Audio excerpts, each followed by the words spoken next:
Praise lord, హల్లెలూయా. దేవుని నామానికి స్తోత్రాలు. మీ అందరికీ నా వందనాలు తెలియజేస్తున్నాను. ఈ దినం కొరకు దేవుడు సిద్ధపరిచినటువంటి మాటలు. ప్రియ సహోదరి సహోదరుడా, దేవుణ్ణి వెంబడిస్తున్నటువంటి నీవు మరి ఎక్కువగా దేవుని సన్నిధిలో ప్రార్థిస్తూ, దేవా నీ యొక్క జ్ఞానాన్ని నాకు దయచేయండి, నీ యొక్క ఆత్మ వరాలతోటి నన్ను నింపండయా, ఈ రీతిగా నీవు అడుగుతున్నట్లయితే నీ యొక్క ప్రార్థనని అంగీకరించినటువంటి దేవుడు నీవు అడిగినటువంటి సమస్తాన్ని కూడా నీకు దయచేస్తున్నటువంటి సందర్భంలో నీ యొక్క జీవితాన్ని నీవు పొందుకున్నటువంటి వాటికి అనుగుణంగా నీ యొక్క జీవితాన్ని నీవు కొనసాగించగలుగుతున్నావా, లేదా యథాలాపంగా నీ యొక్క జీవితాన్ని కొనసాగిస్తున్నావా? అయితే సొలొమోను యొక్క జీవితం ద్వారా దేవుడు ఈ దినం నీతోటి మాట్లాడుతున్నారు. సొలొమోను చిన్న వయసులోనే రాజుగా నియమింపబడినటువంటి తరువాత దేవుణ్ణి అడుగుతున్నాడు, అయ్యా ఈ యొక్క ప్రజల్ని, ఈ యొక్క రాజ్యాన్ని పరిపాలించాలంటే ఎటు రీతిగా పరిపాలించాలో నాకు జ్ఞానం లేదయ్యా, నాకు జ్ఞానము దయచేయని దేవుని సన్నిధిలో ప్రార్థించినప్పుడు దేవుడు అత్యధికమైనటువంటి జ్ఞానాన్ని, సర్వసంపదల్ని కూడా సొలొమోనుకి దయచేశాడు.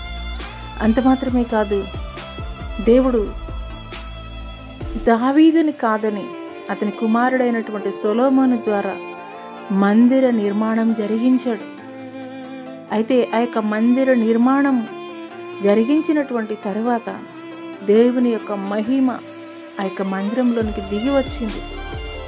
దేవుడు సొలొమోనుతోటి మాట్లాడుతున్నారు, నా యొక్క ఆజ్ఞానుసారముగా నీవు నడుచుకున్నట్లయితే నీవు అంతకంతకు కూడా వర్ధిల్లుతావు. నీవెప్పుడైతే ఆజ్ఞల్ని అతిక్రమించి నీ చిత్తానుసారముగా నీవు జీవిస్తావో అప్పుడు నేను నీ యొద్ద నుండి నేను వెళ్ళిపోతాను. నా యొక్క శాపాలు మాత్రమే, నా యొక్క ఆశీర్వాదాలు నీవు పొందుకోలేవని దేవుడు తెలియజేస్తాడు. హల్లెలూయా. అదే రీతిగా సొలొమోను దేవుని జ్ఞానము పొందుకొని ప్రపంచంలో ఉన్నటువంటి జ్ఞానులందరూ కూడాను సొలొమోను యొక్క జ్ఞానము తెలుసుకొని నిమిత్తము సొలొమోను రాజు యొద్దకి వచ్చేటువంటి పరిస్థితి ఆనాటి దినాల్లో. అటువంటి ఉన్నతమైనటువంటి స్థితిలో సొలొమోను రాజుని ఉంచినటువంటి క్రమంలో కొంతకాలం గడిచిన తర్వాత తనకు కలిగినటువంటి అన్యులైనటువంటి భార్యల ద్వారా పాపములో పడిపోయాడు. దేవునికి వ్యతిరేకంగా తాను నడుచుకోవడము మొదలుపెట్టాడు. పడిపోయాడు. దేవునికి వ్యతిరేకంగా నడుచుకొని పడిపోయినటువంటి స్థితిలోనికి వెళ్ళిపోయాడు. ఎంతో గొప్ప జ్ఞానం కలిగినటువంటి వాడు, ఎంతో అష్టైశ్వర్యాలు కలిగినటువంటి వాడు, గొప్ప షేబా దేశపు రాణి కూడాను ఈయన యొక్క జ్ఞానము విని తెలుసుకున్న తర్వాత, నేను విన్నది కొంచెమే, నీ వద్దకి వచ్చిన తర్వాత నేను చూసినటువంటి జ్ఞానం అత్యధికమని ఆమె అయితే గనక మాట్లాడింది. ఇంత ఉన్నతమైనటువంటి స్థితిలో హెచ్చింపబడినటువంటి ఒక సొలొమోను దేవుని యొక్క ఆజ్ఞానుసారముగా నడుచుకొన లేకపోవడం ద్వారా పడిపోయినటువంటి స్థితిలోనికి వెళ్ళిపోయాడు. ఈ మాటలు వింటున్నటువంటి ప్రియనేస్తమా, దేవుని యొద్ద నుండి నీవు జ్ఞానం పొందుకోవడం, లేదంటే ఆత్మీయ వరాలు, ఆత్మీయ ఫలాలు పొందుకోవడం మాత్రమే కాదు, కానీ దేవుని యొక్క చిత్తానుసారంగా నీ యొక్క జీవితాన్ని మలుచుకోగలుగుతున్నావా? దేవుని యొక్క ఆజ్ఞల్ని నీ జీవితంలో నువ్వు ఇతరులకు తెలియజేయడం మాత్రమే కాదు, నీ యొక్క జీవితానికి నీవు అప్లై చేసుకోగలుగుతున్నావా? ఎందుకంటే దేవుడు దహించు అగ్ని అయి ఉన్నాడు. నిత్యము దహించేటువంటి అగ్ని అయి ఉన్నటువంటి ఆ దేవునితోటి ఎవరు సహవాసం చేయగలరని లేఖనం తెలియజేస్తుంది. హల్లెలూయా.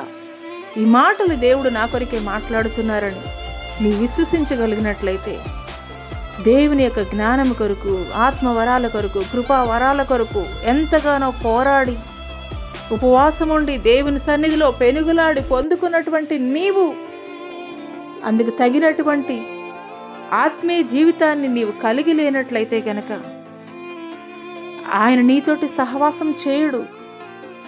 నీ సహవాసం చేసేది ఎవరితోటేనంటే గనక నిత్యము దహించేటువంటి అగ్ని. జాగ్రత్త.